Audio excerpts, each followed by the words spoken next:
Hi, I'm Mary Kopczynski, the CEO of RegAlytics. Welcome to this week's Regulatory Roundup. This week, there were 1,728 alerts from 373 unique U.S. regulators. 335 had to do with coronavirus. The Regulator of the Week is a division of the Department of Labor known as the Occupational Safety and Health Administration, known as OSHA. This week, they cited 6 different companies for failures in protecting workers from coronavirus. This is a newer type of citation that I haven't seen until now, so I think it's safe to say we're going to see more. And never forget, the regulators need to make money too. The topic of the week is state health insurance. There's always a lot going on in the states when it comes to insurance, and I usually don't cover health, but there were some really interesting ones that popped up this week. First, Kentucky has created a new insurance innovation sandbox. Second, Virginia is proposing a new set of cybersecurity initiatives and notification procedures for insurers. Like many states, Michigan is directing its insurers to provide credits to insured people because the claims have been so low during the pandemic. Lots of states, for example, have forced auto policies to pay back fees to their customers who couldn't drive to work. But this week, Michigan directed more than $20 million in adjustments for health and dental insurance premiums. Similarly, Montana shut down 2 proposed rate hikes for 2 of the 3 ACA Obamacare plans operating in the state, saying a rate hike was unacceptable at this time.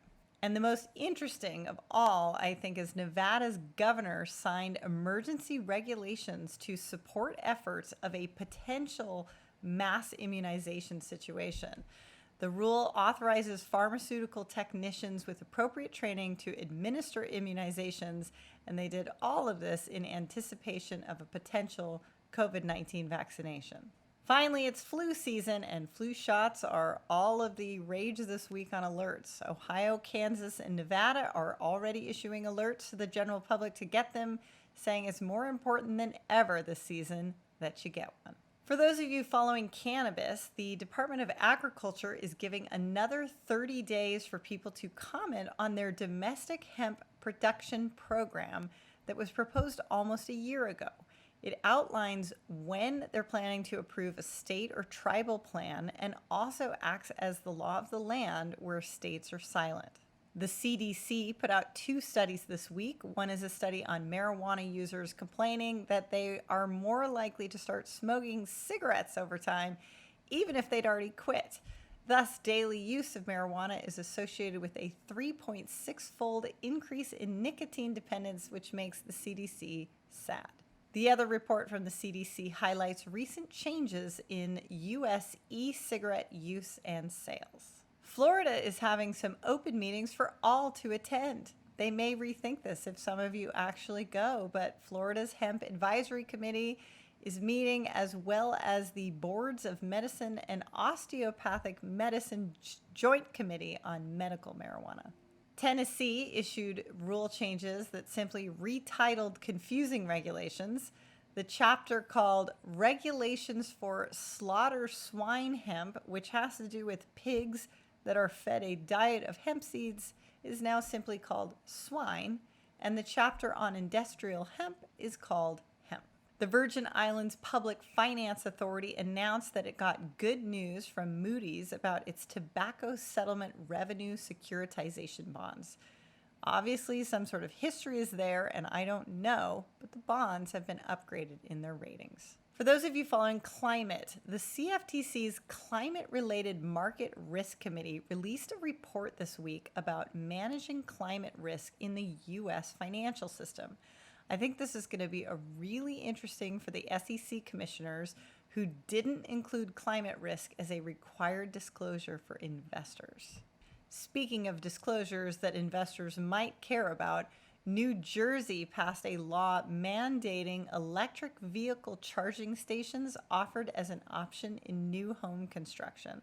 The White House put a moratorium on offshore exploration and drilling along the coast of South Carolina and Georgia. Delaware announced that it is suing 31 fossil fuel companies on behalf of the state's residents, alleging decades of deception about the role their products have played in causing climate change. A handful of states, including Maryland, sued the Environmental Protection Agency this week, claiming that the EPA was failing to hold certain states accountable for their pollution of the Chesapeake Bay. The California Department of Business Oversight announced that California PACE contracts, which are property-assessed clean energy contracts, they provide financing for energy-efficient home improvements. Anyway, these contracts exceeded $362 million in 2019. I recently realized that the sections of my alert updates often seem to start with the C: cannabis, climate, crypto, cyber. So in a new segment I sometimes call AML, I've decided I'm going to call it Compliance Corner, and it's going to go over compliance manual updates. We're going to start with FinCEN. FinCEN issued a final rule this week that impacts banks lacking a federal functional regulator. It requires minimum standards for anti-money laundering programs, customer identification programs, including beneficial ownership requirements. The Office of the Comptroller of the Currency issued an update to its manual for federal branches and agencies.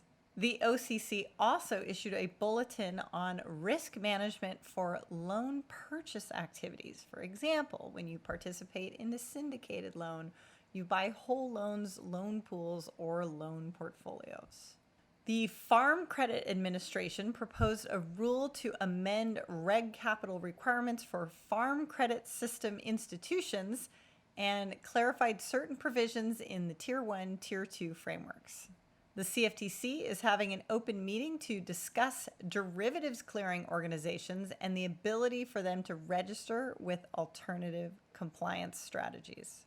The CFTC issued new public staff-level guidance by the Division of Enforcement, which outlines factors that will be considered when evaluating compliance programs in connection with enforcement matters.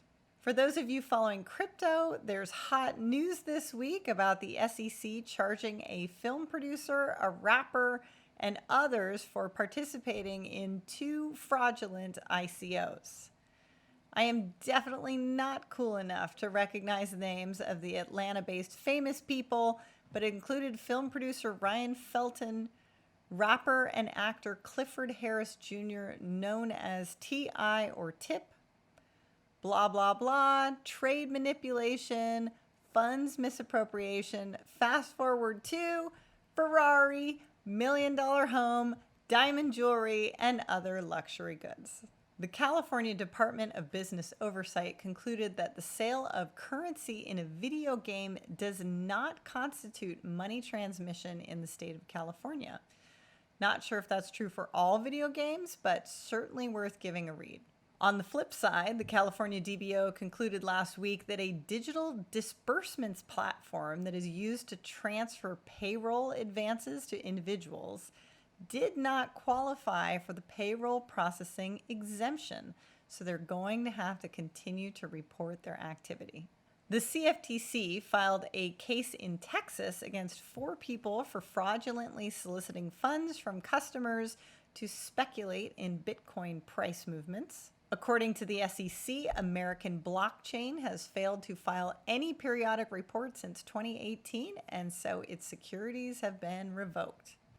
And finally, Vermont busted a crypto mining scheme this week. I'm going to sneak in one more tech here, which is that the IRS is requesting comments concerning new technologies in retirement plans. I'm really looking forward to reading the updates in that space. In our fine tracker this week, the FTC fined operators of a student loan debt relief scheme for making false promises and charging upfront fees. The CFTC announced that the final check has been written for the over $1.3 billion Ponzi scheme that was actually brought by the CFTC back in 2009.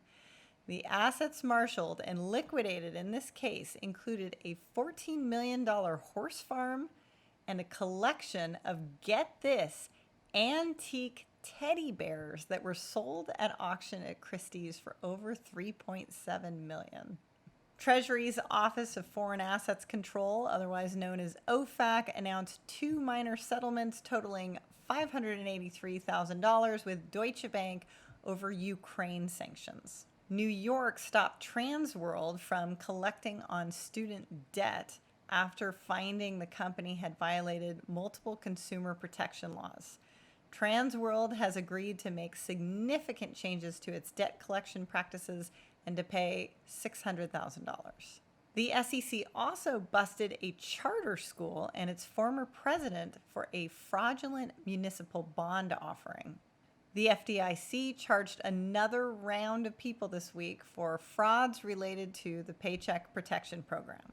For those of you following the LIBOR transition, in addition to a few minor ARC alerts, the Nebraska Department of Insurance provided its own guidance on transferring away from LIBOR. For those of you following privacy, I already mentioned this last week, but the FTC actually released the agenda on their workshop for data portability, which is basically the practice of giving customers more control over their data and allowing them to move things like email, contacts, calendars, health information, friends, favorites, or their content posted on social media so that they can move it from one service to another for themselves.